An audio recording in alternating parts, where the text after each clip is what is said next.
Hello everyone, this is OTmomJeza, and for this video, it is all about how to travel to South Korea August 2022. 안녕하세요. So I have a list here of all the requirements or all the process that you need to go through to enter South Korea. We arrived here in the Philippines or in Cebu just yesterday, so I'm pretty confident that my memory is still fresh and intact in relaying to you on what are the requirements needed to make your trip more smooth. So I have a lot of lessons learned, and by making this video, I hope it can help you too. So this is a sequential manner on how to enter to South Korea this pandemic. Okay, so I have been to South Korea last 2019, and the process now by August 2022 is really different. They added more requirements to really comply with all the COVID protocols and public safety requirements for tourists. Okay, so first step, book a plane ticket. So we booked a plane ticket through Cebu Pacific, but take note, okay, so this is very important. Number one that you should include in your booking is travel insurance. So I was really confused because I booked this trip very impulsively. I did not read through the requirements or whatnot. I just booked the flight and that's it. So without knowing all the requirements needed. Then when we arrived in the airport, though I already had readings beforehand, and I had an idea that there is a need for travel insurance. So we booked it in the airport already. So to spare you from the hassle that I went through, please, when you book your plane ticket, include your travel insurance. So in Cebu Pacific, there's what you call SEB Travel Sure. So please include it in your booking. And at the same time, you can also pay beforehand your travel tax. So again, travel insurance, your travel tax, and this one. This is not really needed, but I think most of the people are light packers, but not me. So I had a baggage allowance because I will be with my husband and my baby. So I know that I want or need more baggage allowance, and this is a life hack because of course I have been to Korea last 2019, right? Then I really enjoyed the shopping, so this is the life hack that you need. So I added one luggage inside a luggage so that it will be my reserve luggage for all the pasalubong or the shopping that I will be doing there. The baggage allowance is not necessary, but then I recommend it for those who intend to do some shopping there. Okay, next to the plane ticket is book a hotel. Okay, so this is needed because in your Korean visa application, there will be a question there on how many days that you are intended to stay in South Korea, and the hotel address or the contact number of the hotel. So it's really better if you book the plane ticket, then the hotel booking before you apply with the Korean visa application.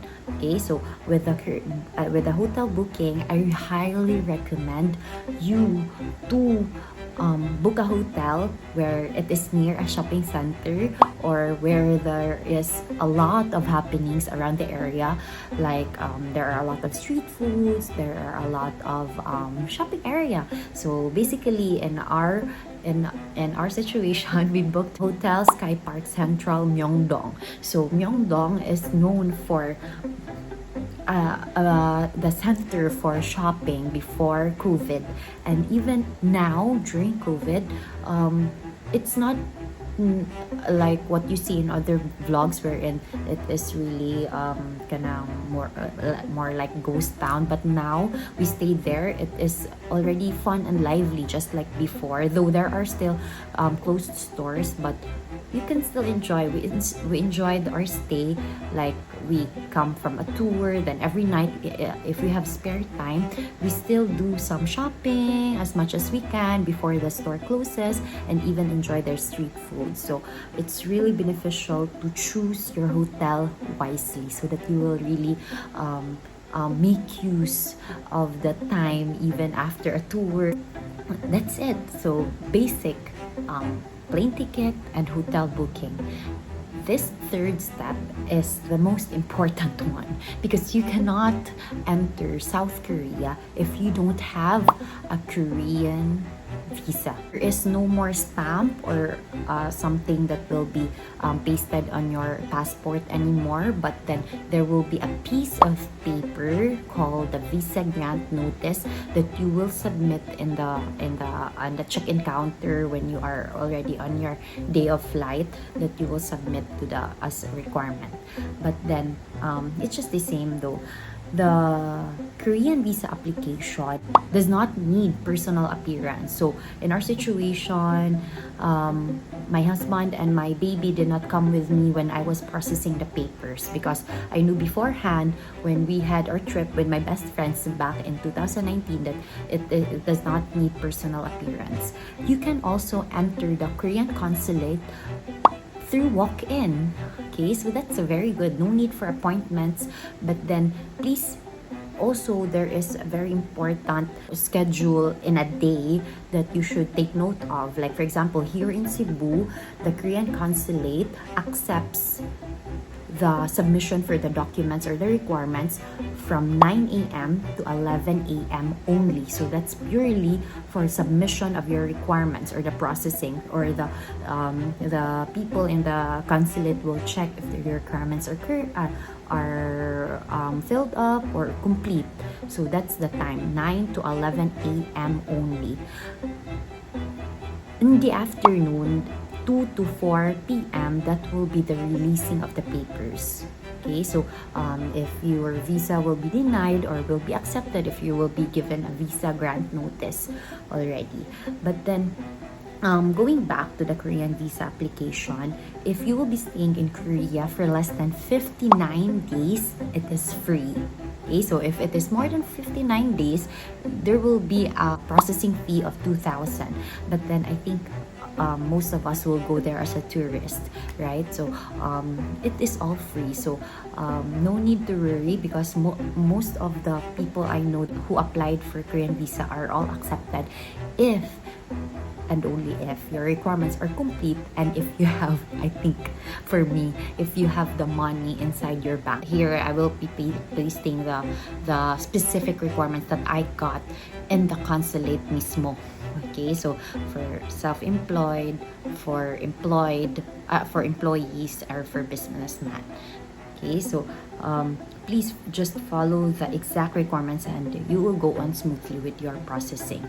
So like for example, for me, we applied in the first week of August, and once we have completed our requirements, 2 weeks after, we got our visa grant notice, and it was approved because we of course we completed all the requirements. And just one tip, as for me, I asked my husband to deposit 50,000 pesos on my bank account just to make sure that I will be approved as well, because that's what we did last 2019 with my best friends. We made sure that our bank account is sufficient so that we won't be questioned by the consulate. Okay, so again, there is only 2 weeks processing. After your submission, your document will be, or your visa grant notice will be released 2 weeks after, like exact. Make sure that all your requirements are legit. Like for example, it comes from PSA or Philippine Statistics Authority, so that it will be accepted. And also for babies or for kids. So this is not really I did not get the specific list for babies, but then it was recommended. That's why I went to the consulate twice, because the requirements needed for my baby's Korean visa is photocopy of all our documents. So both my husband and my documents should be photocopied. On top of that is a marriage certificate from the PSA. So that's what we have submitted. Also the PSA birth certificate of my baby. So I think that's it. And also the passports, of course, all the travel documents that are needed, and the application form, which is very important as well. That you can have the digital copy or typewritten, but then I prefer handwritten, so I handwritten all our forms. And visa application is quite exhaustive because you will be going to the banks, you will request something, you will request these documents, but then just be patient. Okay, so when you are nearing to your flight date or for your travel date, at least 48 hours before your flight, you should take an RT-PCR test. So, but then there's also another option that you can take 24 hours if you will prefer rapid antigen test. So 48 hours for RT-PCR and 24 hours before your flight if you prefer rapid antigen test. But for me, I don't like to spend money on buying rapid antigen test or going to the clinic or what, because it needs to be supervised if it's a rapid antigen test. So as for me, I prefer it to be free. I prefer it to be hassle-free. I will just do online. So I went to Vicente Soto Medical Center because it's free. So we went there through drive-through. So we had our swab. So 2 days before our flight. Okay, so it's all free. So you should just register. So I'll put the link here. You will need to register in their portal, VSMMC portal for the swabbing, and then you would input your information there. But then the your PhilHealth number should be verified if you are active. So there are really perks if you are an active member of our government institutions, because you will have your benefits as well. So as for me, as for my baby, and for my husband, we are all active members of PhilHealth, and that's one of the requirements for the free swab test for Vicente Soto Memorial Medical Center. So after 1 day prior to our swab test schedule, it was verified, and we were given a QR code already, so that the following day we will have our swab test done. So it was really quick. There was no line at all, and it was really efficient. So, and it's free. So that's why I don't want to spend on rapid antigen test yet or whatnot. So I just go to the public and use our benefits as a Filipino citizen. Okay, so it needs to be negative, of course. Then take note of this. We have our flight is August 25. So I scheduled our swab test through the portal on August 23. Okay, so that's 2 days before our flight, and the results were given the day after. So see, it's really on time. I was scared that the results would be late and I would need the assistance of my sister-in-law who works there as a med tech, but then it was just fast. No need of my sister-in-law intervening to help us, but then just 1 day after, the results were given. So see, it was emailed on the day after. So Logan was swabbed as well, but then it was not used because kids under 6 years old does not need to undergo swab test or rapid antigen test. they just need to be accompanied by a vaccinated adult or a negative RT-PCR test adult. You must prepare your vaccination card or your Vax Cert. Okay, so vaccination card and Vax Certificate PH. So you can acquire that in vaxcertph.com. Okay, so for vaccination card, you have it, of course, when the one that you will that was signed during your vaccination. But then there are at least 2 doses requirement and 1 booster. When we went to the check-in counter, all our requirements were already checked: the booking, the visa, the vaccination card or the vaccination certificate, and the negative RT-PCR results. And then we go there. We went smoothly through the to the boarding gate and everything else. Once you enter Incheon International Airport, Q code is needed. So Q code, I will give a link here so that you will be able to fill it up even before your flight. So you can just save the information that you have input there, save if it is not yet complete.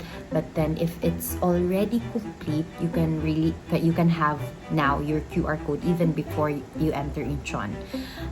The Q code, the information needed are the passport number, the information of your vaccination, like your first dose, second dose, your booster, first booster, second booster, or whatnot.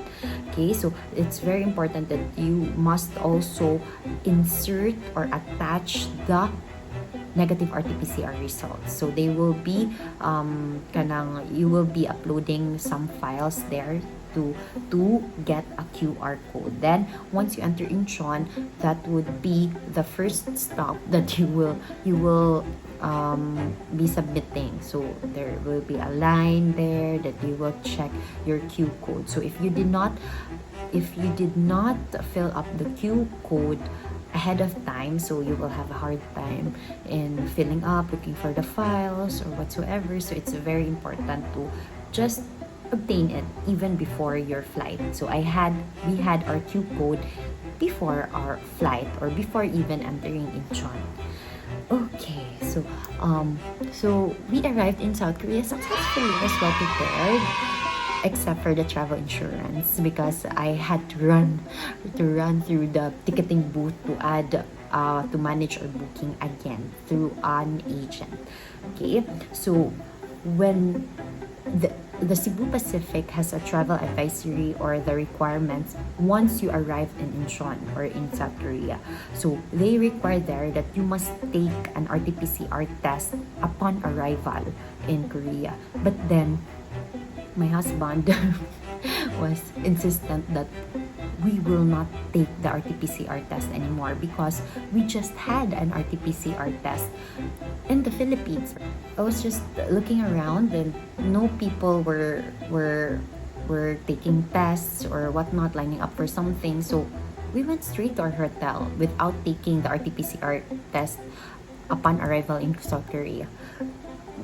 And it was really the best idea or best decision because it was not really required at all, the eye. So don't waste your money. It costs 70,000 Korean won, so it's just a waste of money and it's for nothing. So it was not required even before for our flight from Incheon to Cebu or Manila. So if the Korea has Q code, the QR code required upon entering, so the Philippines also has what they call One Health Pass. So you will just fill out the information needed there.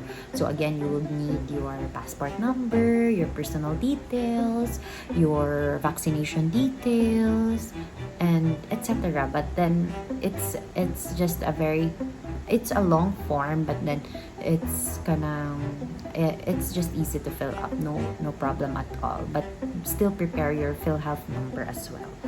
And for the One Health Pass, no other requirements will be needed, no negative RT-PCR test needed anymore, just your vaccination which has at least 2 doses and 1 booster.